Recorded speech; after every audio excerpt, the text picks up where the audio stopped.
अस्सलामुअलैकुम नाजरीन, आप देख रहे हैं डेली रास्ता। मैं हूं आपकी होस्ट फजर चौधरी। आइए नजर डालते हैं अब तक की हेडलाइंस पर।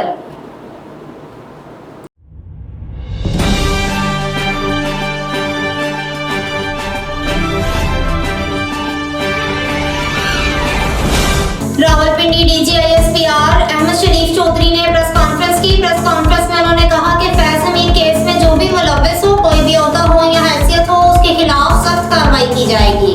डीजीआईएसपीआर ने प्रेस कॉन्फ्रेंस करते हुए कहा कि 8 माह में दहशतगर्दों और सहूलतकारों के खिलाफ 32,173 इंटेलिजेंस बेस्ड ऑपरेशन किए गए। गुज़श्ता 1 माह में ऑपरेशन के दौरान 90 खारिज को वासिल जहन्नुम किया गया। 8 माह में 169 बहादुर अफसरान और जवानों ने जामे शहादत नोश की। पूरी कौम इन्हें खराज तहसीन पेश करती है। इनका कहना था कि जब से अफगानिस्तान में हुकूमत आई है, फितनाल खवारिज और दहशतगर्दों की सहूलतकारी बढ़ती चली जा रही है, मगर मुल्क में कोई ऐसा इलाका नहीं जहां दहशतगर्दों की अमलदारी ना हो। वजारत सेहत ने फ्रंटलाइन अमले के लिए मंकी पॉक्स वैक्सीन की 1000 डोज हासिल करने का फैसला किया। वजारत सेहत ने खलीजी ममालिक से आने वाले मंकी पॉक्स के केसेस के हवाले से दफ्तर खारजा से भी रहनुमाई मांगी।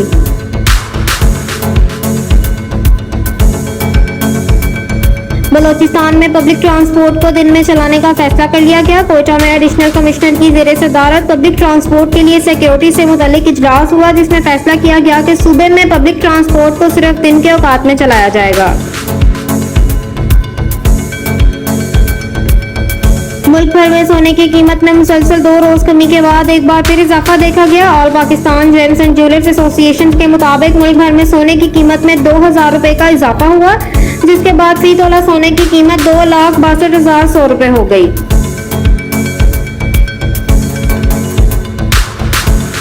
वजारत दाखिला का कहना है कि बड़ी तादाद में पासपोर्ट की दरख्वास्तें मिलने और कम तादाद में प्रोडक्शन से पासपोर्ट की फ्राहमी में ताखीर का मसला है।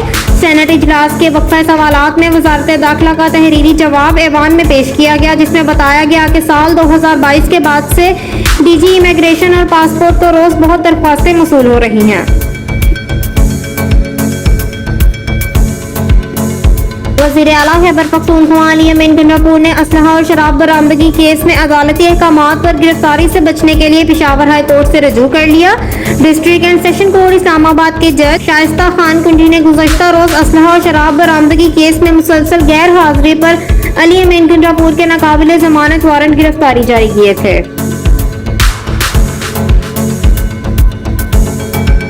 हमास ने गजा जंगबंदी के लिए नई तजावीज की मुखालफत कर दी। हमास तर्जुमान का कहना था कि गजा जंगबंदी के लिए नई तजावीज की जरूरत नहीं, इसराइल पर दबाव डाला जाए कि वह हमास के कबूल किए गए अमरीकी मंसूबे पर रजामंद हो। ऑडिटर जनरल ऑफ पाकिस्तान की रिपोर्ट में इंकशाफ हुआ कि वजारत खजाना ने खिलाफ कानून अफसरान और अमले को 1 साल में 24 करोड़ रुपए के 4 एजाजिये जारी किए। ऑडिट रिपोर्ट 2023 से 2024 के मुताबिक वजारत खजाना के ग्रेड 1 से 20 तक के अमले को 22 करोड़ 54 लाख रुपए एजाजिया मिला, जबकि ग्रेड 21 था ग्रेड 22 के अफसरान को 1 करोड़ 35 लाख रुपए का एजाजिया दिया गया। सिंध हाई कोर्ट ने लापता शहरियों से मुतालिक रिपोर्ट जारी न करने पर नादराए काम को शोकास नोटिस जारी कर दिया। 2 सगे भाइयों समेत 6 लापता अफराद की बाजियाबी से मुतालिक दरख्वास्तों पर समाअत जस्टिस नेमतुल्लाह की अदालत में हुई।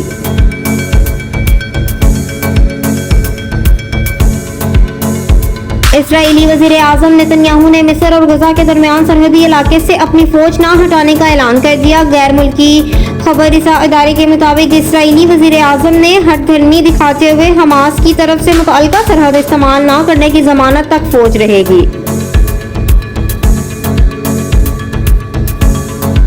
ऑडिटर जनरल ऑफ पाकिस्तान की जानिब से गंदम के हालिया स्कैंडल के खुसूसी ऑडिट का हुक्म दिया गया। इस स्कैंडल की वजह से मुबीना तौर पर 300 अरब रुपए से ज्यादा का नुकसान भी हुआ। ऑडिटर जनरल ने मंगल को गंदम की खरीदारी के बहरान 2023 का 2024 पर खुसूसी तहकीक का हुक्म भी दिया।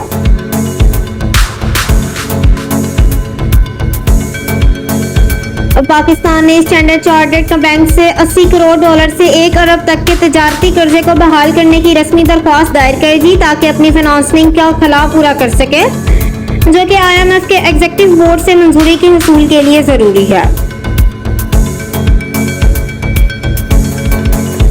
इस्राएली वजीर आजम नेतन्याहू की हर धर्मी के नतीजे में अमेरिका, मिस्र और कतर की सालसी में इसराइल और हमास के दरमियान यरगमालियों की रिहाई के मुमकिन माहिदे की बर्बादी से मुतल्लिक दावा सामने आ गया।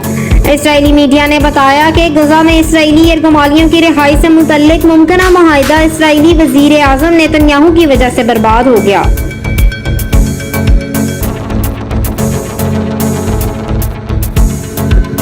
लाहौर में किसान इत्तेहाद ने IPPs के खिलाफ धरना मुलतवी कर दिया। किसान इत्तेहाद के रहनुमा खालिद बाट्स ने धरना मुलतवी करने का ऐलान करते हुए कहा कि इंतजामिया ने 2 हफ्ते में IPPs से बात करने की यकीन दहानी करवाई है। उन्होंने कहा कि महंगी बिजली से मुतालिक मुतालबात ना माने गए तो पूरी ताकत से दोबारा एहतजाज करेंगे।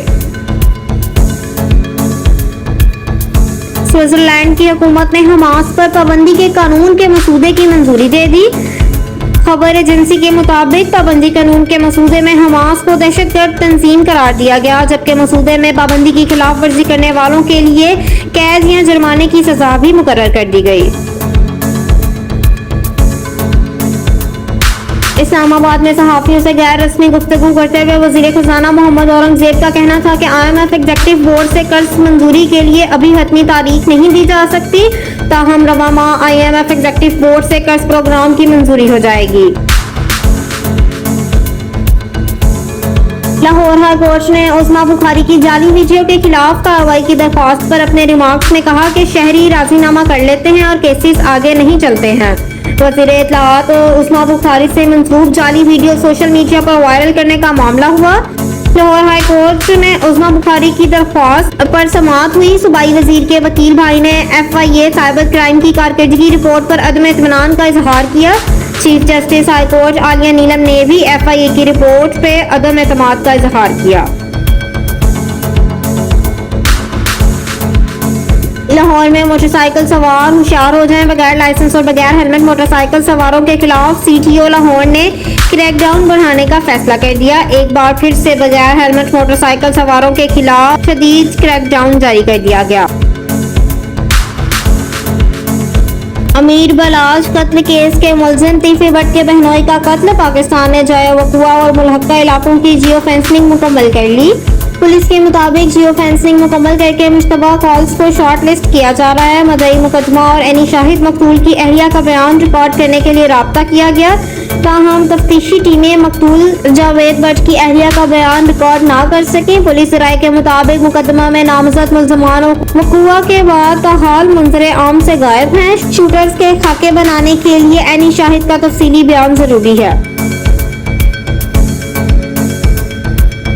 हेडलाइंस आपने जानी, अब तक के लिए इतना ही। मजीद तफसीलात के लिए विजिट कीजिए हमारी वेबसाइट www.dailyrasta.com। देखते रहिए रास्ता, पढ़ते रहिए रास्ता।